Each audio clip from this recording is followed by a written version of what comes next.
গল্পের শুরুতে আমাদের এয়ারপোর্ট দেখানো হয়। সেখানে আমরা ব্র্যাড নামের একজন পাইলটকে দেখি। সে দ্রুত বিমানের দিকে এগিয়ে যাচ্ছে এবং একই সঙ্গে ভিডিও কলের মাধ্যমে নিজের মেয়ের সঙ্গে কথা বলছে। তার মেয়ে বলে, আজ সকালে আমি খবর দেখেছিলাম, সেখানে বলা হচ্ছিল আপনি যে জায়গায় যাচ্ছেন সেখানে আবহাওয়া খুবই খারাপ, যার কারণে আরও অনেকগুলো ফ্লাইট বাতিল করে দেওয়া হয়েছে, তাই আপনারও ফ্লাইট বাতিল করে বাড়ি ফিরে আসা উচিত। কিন্তু ব্র্যাড হাসতে হাসতে জবাব দেয়, আমি আগেও অনেকবার এমন খারাপ আবহাওয়ায় নিরাপদে বিমান চালিয়েছি, তাই তুমি চিন্তা করো না, আমি খুব শিগগিরই বাড়ি ফিরে আসব।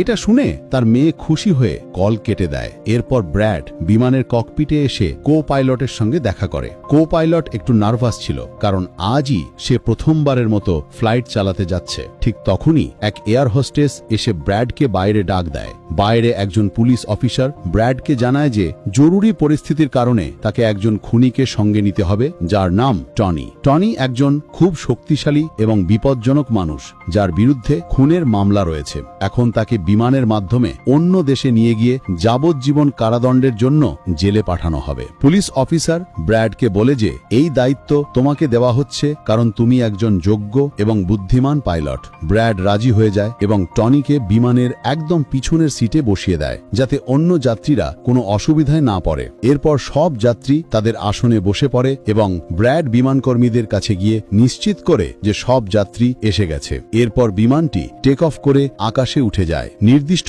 উচ্চতায় পৌঁছানোর পর ব্র্যাড বিমানটিকে অটো পাইলটে সেট করে কো পাইলটের সঙ্গে নিজের পরিবার নিয়ে গল্প করতে থাকে। ব্র্যাড কো পাইলটকে মোবাইলে নিজের মেয়ের ছবি দেখিয়ে বলে, আমি আমার মেয়েকে ভীষণ ভালোবাসি, এই দুনিয়ায় আমরা দুজন ছাড়া আর কেউ নেই। অন্যদিকে বিমানে বসে থাকা যাত্রীরা তাদের যাত্রা উপভোগ করছিল, কিন্তু তারা জানত না যে অল্প কিছু পরেই তাদের সঙ্গে খুব ভয়ঙ্কর কিছু ঘটতে যাচ্ছে। ককপিটে বসে থাকা দুই পাইলটও খুশি ছিল আর বিমানও একদম স্বাভাবিকভাবে উঠছিল। ঠিক তখনই হঠাৎ করে আবহাওয়া খারাপ হয়ে যায় আর বিমানটা হালকা ঝাঁকুনি দিতে শুরু করে। এতে ব্র্যাড চিন্তিত হয়ে পড়ে, কারণ তার মনে হচ্ছিল কিছু একটা ঠিক নেই। সে যাত্রীদের সিট বেল্ট বেঁধে নেওয়ার ঘোষণা দেয় এবং রেডিওর মাধ্যমে কন্ট্রোল টাওয়ারের সঙ্গে যোগাযোগ করার চেষ্টা করে, কিন্তু সে যোগাযোগ করতে পারে না, কারণ খারাপ আবহাওয়ার কারণে সব রেডিও কাজ বন্ধ করে দেয়। হঠাৎ এক প্রবল বজ্রপাত এসে বিমানে আঘাত হানে, ফলে বিমানটি প্রচণ্ডভাবে কাঁপতে শুরু করে। ব্র্যাড যাত্রীদের অবস্থা দেখতে ককপিট থেকে বাইরে যায়। যাত্রীদের দেখে তার কিছুটা স্বস্তি লাগে, কারণ সবাই তখনও নিরাপদে ছিল।